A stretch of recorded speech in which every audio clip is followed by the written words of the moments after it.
Ravi de vous retrouver pour ce nouveau numéro du Dessous des cartes. Aujourd'hui, on vous propose un double voyage dans deux territoires de l'extrême. Tout d'abord, bienvenue dans l'océan Arctique, près du pôle Nord. De l'eau, de la glace, de la banquise à perte de vue. À présent, on passe du haut du globe à tout en bas. Bienvenue cette fois au pôle Sud, en Antarctique, et un paysage en apparence semblable au précédent, mer, glace et banquise. Sauf qu'on a eu envie d'aller au-delà des apparences, de comparer ces deux régions du monde, pôle Nord, pôle Sud, qui, si elles présentent des caractéristiques communes, des défis communs, comme le réchauffement ou encore les convoitises des grandes puissances, vivent des situations sociales, économiques et juridiques très différentes, vous allez voir. Et on va commencer ce voyage par le rappel géographique de base. L'Arctique est un océan entouré de terre, quand l'Antarctique est un continent entouré d'océans. Sortons nos cartes. Rendons-nous d'abord en Arctique. La zone arctique s'étend au-delà du cercle polaire à 66 degrés de latitude nord. Elle comprend l'extrémité septentrionale des continents américain, européen et asiatique et est occupée en son centre par un océan recouvert en grande partie d'une banquise qui s'étend et se rétracte au gré des saisons. L'océan Arctique est le plus petit des océans de la planète. Il est presque fermé et fait la jonction entre Atlantique et Pacifique. Au sein des États riverains de l'Arctique, dont vous voyez la liste s'afficher sur la carte, la Russie occupe une place centrale avec la moitié des terres émergées. Un poids considérable au sein de la région, on y reviendra. Le climat de l'Arctique est extrêmement rigoureux, 10 degrés en moyenne pendant l'été, moins 30 degrés en hiver, avec des records jusqu'à moins 67 degrés à Verkhoyansk, en Russie. Basculons maintenant vers le pôle Sud pour explorer l'Antarctique. Situé à 1200 km des côtes argentines d'Ushuaia, à la jonction des trois grands océans, Pacifique, Atlantique et Indien, l'Antarctique est un continent bordé d'archipels de 14 millions de kilomètres carrés. Il est recouvert d'une calotte de glace pouvant atteindre 4 km et est traversé par une chaîne de sommets approchant les 5000 mètres. Le froid y est encore plus rigoureux qu'en Arctique, moins 20 degrés en moyenne l'été, moins 50 degrés l'hiver et jusqu'à moins 90 au dôme Argus en 2010. Comme en Arctique, la mer gèle à partir du début de l'hiver austral, en mars-avril, et une banquise se forme, pouvant s'étendre jusqu'à 800 km du rivage. Voilà pour la présentation géographique. Un océan au nord, un continent au sud, qui partagent un climat extrême avec des froids records et la présence d'une banquise qui modifie la géographie selon les saisons. Malgré des conditions de vie très éprouvantes, les deux zones polaires sont habitées, mais de façon très différente, et c'est ce qu'on va voir maintenant. L'Arctique accueille des populations autochtones comme les Inuits, les Evenks, les Dolganes, les Nénètes ou encore les Samis. Mais elles sont aujourd'hui minoritaires, car les enjeux stratégiques, logistiques ou miniers de la région, on y reviendra, ont favorisé l'arrivée de nouvelles populations et le développement de certaines villes comme Nuuk, Kiruna, Mourmansk ou Norilsk, ancien goulag devenu la grande ville la plus septentrionale au monde. La situation en Antarctique est très différente. Seule une petite centaine de bases accueillent des chercheurs qui se relaient pour effectuer des missions scientifiques. Difficilement accessible, sans possibilité d'y trouver une quelconque source de subsistance, le continent n'est pas habitable de façon pérenne. Si des populations ont décidé de braver les conditions extrêmes de ces deux régions pour y habiter, c'est bien sûr parce qu'elles en tirent des ressources qui attirent de plus en plus les convoitises, et c'est ce qu'on va voir maintenant. La première de ces ressources est la faune marine.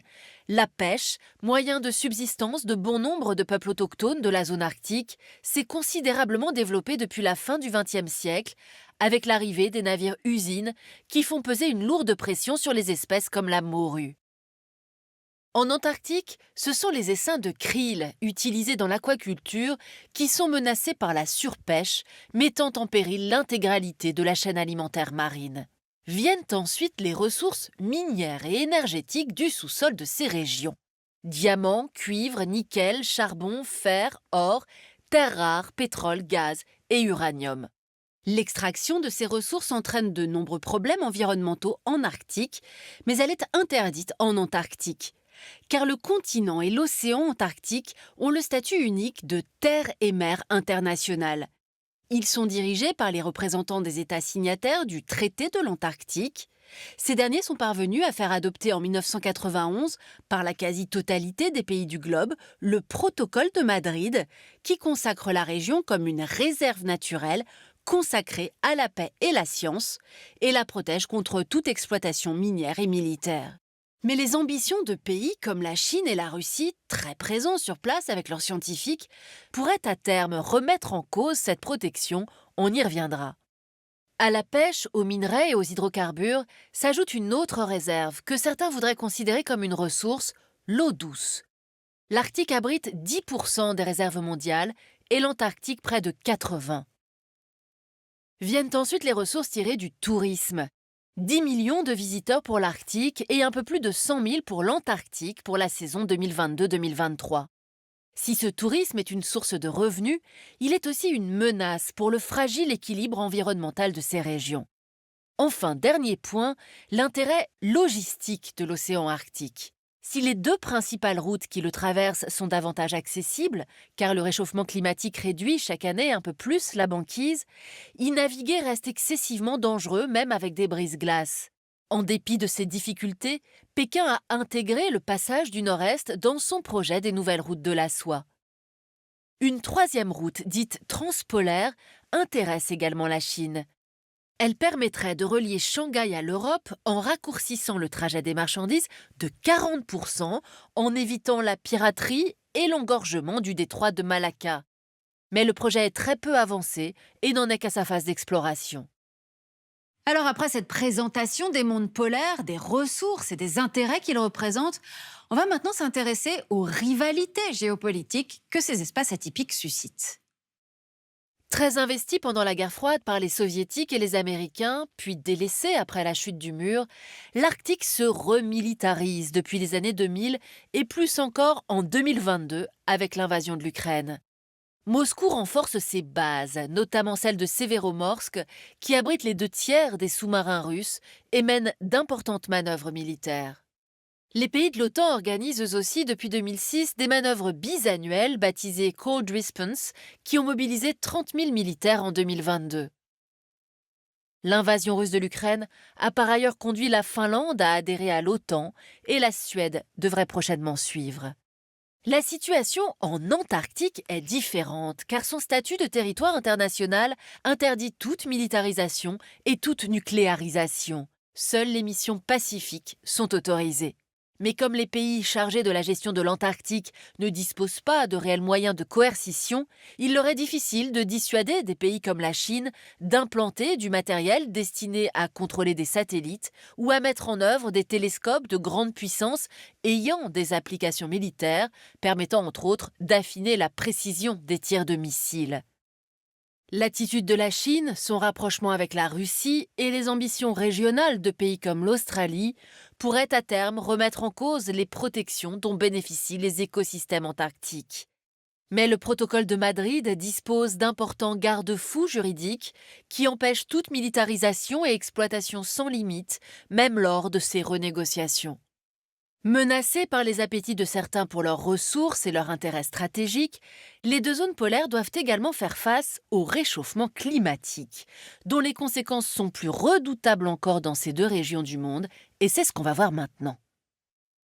Ainsi, l'Arctique se réchaufferait 4 fois plus vite que la moyenne mondiale, soit plus 0,7 degrés par décennie, contre plus 0,2 degrés dans le reste du monde. Cette accélération a de nombreuses conséquences.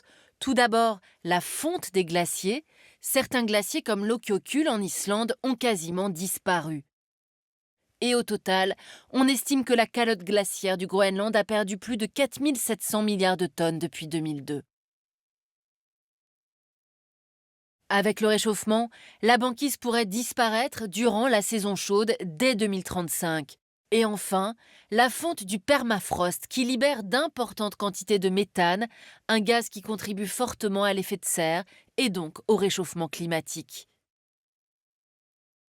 Regardons à présent la situation en Antarctique. La calotte glaciaire a perdu 2700 milliards de tonnes depuis 2002 et la banquise antarctique n'a jamais été aussi réduite en été comme en hiver qu'en 2023. La fonte des glaciers polaires a des conséquences qui pourraient s'avérer dramatiques, car elle entraîne une hausse considérable du niveau des mers. On estime que la fonte totale des glaciers groenlandais pourrait augmenter le niveau des mers de 3 à 6 mètres et que celle des glaciers de l'Antarctique ouest pourrait le faire augmenter de 10 à 12 mètres. Une montée des eaux de 13 à 18 mètres qui, dans les scénarios les plus pessimistes, recouvrirait la grande majorité des grandes aires urbaines en 2300, comme on peut le voir sur cette carte. Voilà pour ce voyage dans le monde des pôles. Sachez que le premier sommet international sur les mondes glaciaires et polaires s'est tenu en novembre 2023 à l'initiative de la France à Paris, coprésidé par les dirigeants français et norvégiens. Objectif, réunir communautés scientifiques et dirigeants de la planète. Une quarantaine de pays étaient représentés. Bilan 1 milliard d'euros annoncé pour la recherche polaire. La diplomatie climatique ne fait que commencer. Nous avons préparé cette émission avec elle. Les chercheuses Clara Loizzo et Camille Thiano publient cet ouvrage « L'Arctique à l'épreuve de la mondialisation et du réchauffement climatique ». C'est chez Armand Collin. Et puis cet atlas des pôles par Éric Canobio, Région polaire, question sur un avenir incertain. Ainsi s'achève ce nouveau numéro du Dessous des cartes. Rendez-vous bien sûr la semaine prochaine, même endroit, même heure. Et d'ici là, n'oubliez pas arte.tv et nos réseaux. Commentez, abonnez-vous. À bientôt.